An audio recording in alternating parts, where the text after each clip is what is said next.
All right, Shalom.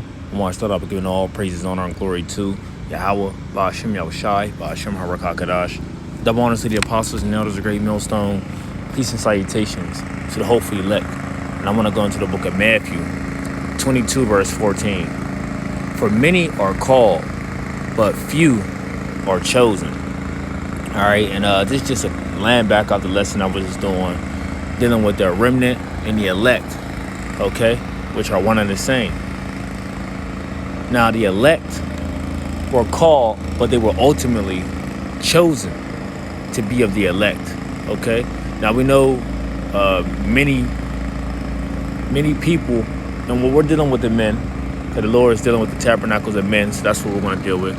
We know many people are called into this faith, but few are chosen, all right? This is the reason why you have a lot of people that ultimately they fall out.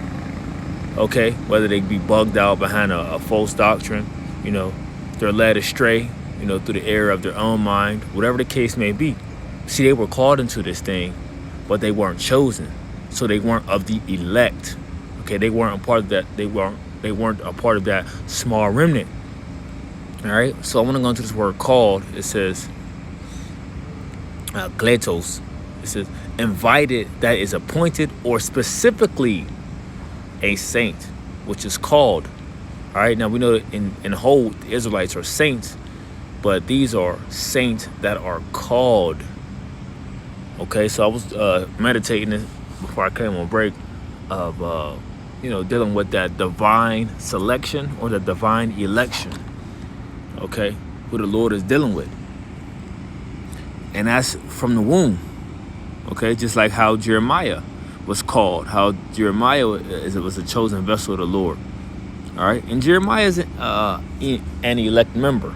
Okay, whether he be back here on earth or not, or in the spirit world. Okay, because I say that to say because we know everything we know about reincarnation in the scriptures. So let's go to the book of Jeremiah 1 verse 4. It says, then the word of the Lord came unto me, saying, before I formed thee in the belly, I knew thee. And before thou camest forth out of the womb, I sanctified thee, and I ordained thee a prophet unto the nations. All right. So from the womb, the Lord was already dealing with Jeremiah, man. So this is what he was explaining to him. All right. I adorned thee to be a prophet unto the nations. You see. So you was already set up from the womb.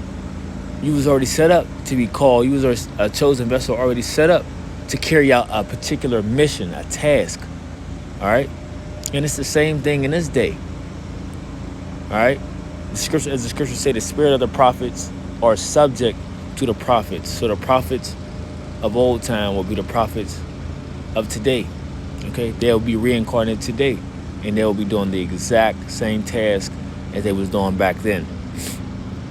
All right, so verse 5 again, it says, before I formed thee in the belly, I knew thee, and before thou camest forth out of the womb, I sanctified thee, and I ordained thee to be a prophet unto the nations. Let's go to the book of John 15, verse 16. It says, ye have not chosen me, but I have chosen you, and ordained you that you should go and bring forth fruit, and that your fruit should remain, that whatsoever you shall ask of the Father in my name, he may give it to you. All right. So what? Particular group of people were set up and ordained that they should go, that you should go and bring forth fruit. All right. So now just further going on, as I was touching on how when I started out the lesson, it says many are called, but few are chosen, right? So this chosen few will be of the elect. All right. I'm gonna go into what word was I typing in? Remnant.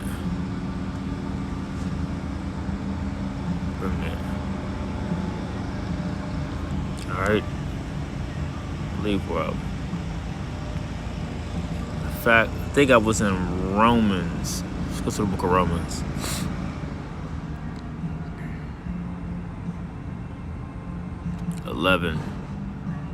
Verse 7 says, what then Israel have not obtained that which he seeketh for? What is Israel seeking for?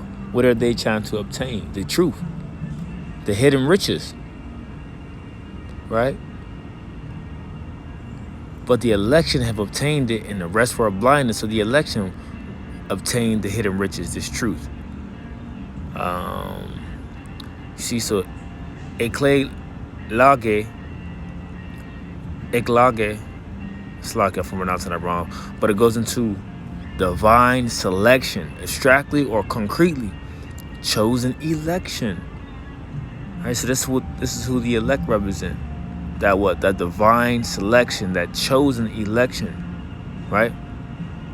Who the Lord already knew who these people were since they came out the womb.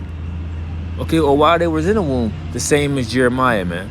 It was already ordained in these men's spirit, okay, to do what they're supposed to be doing. To do their what? Their calling. All right, what they were called to do.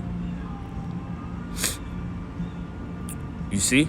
Lord willing, hoping, you understand what I'm saying. All right, so let's see. Let's type in a few. Elect. Get a few of these. Matthew 24, verse 22, it says, except those days should be shortened, there shall no flesh be saved. But for the elect's sake, but for who? But the elect's sake, those days shall be shortened. Right? So the days are being shortened for the elect, the purpose of the elect. All right? Because when you go to Isaiah, the first chapter, the 9th verse, it says, basically, if it wasn't for that small remnant, which represents the elect, we would have been as Sodom and Gomorrah, roughly paraphrasing, right? So many things in grace and mercy is coming through, by Yahweh Bashim Yahushua. First off, of course, but for the elect's sake, right? The elect's sake, the ones that are Yahweh's friends, right? The days are going to be shortened. All right. Let me see. Hey, and this is something of the elect. Okay. Romans 8 verse 33. Who shall lay anything to the charge of the Most High's elect? It is the Most High to justify. So you can't lay charge. You can't have fault with the Most High's elect. Now, when you're dealing with the elect, it talks about the elect basically being basically iniquities. There was no gal found in these men. You see? Let's get that.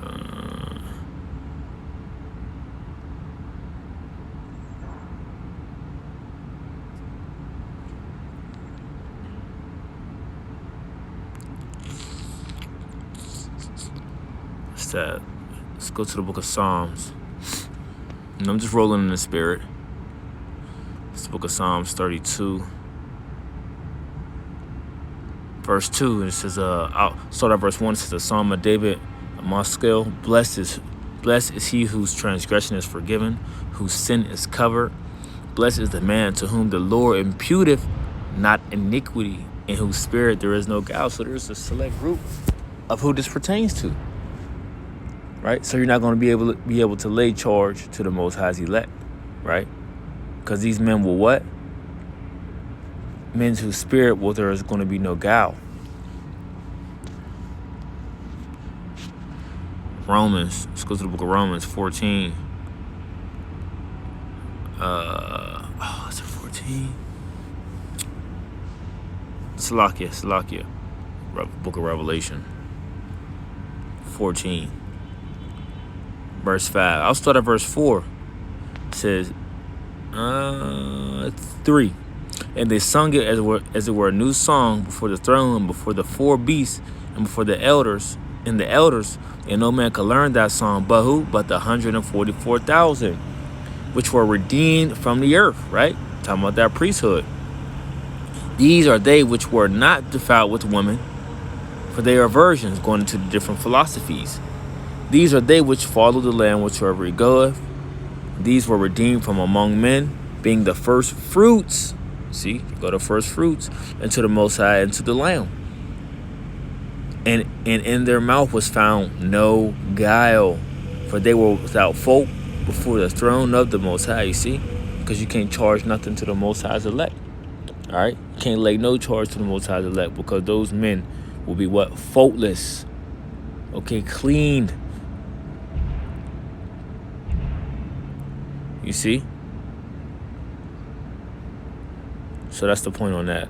Got what I wanted to get. Just step back up with the precept. But the point is, the elect, right? The remnant, the chosen, the ones who are called to be in this thing, right? The ones that were called to be chosen and to endure this thing, right? That's what it's about right now, the Israel of the Most High. So Lord willing, hope this quick lesson was edifying. Until next time, I want to say shalom.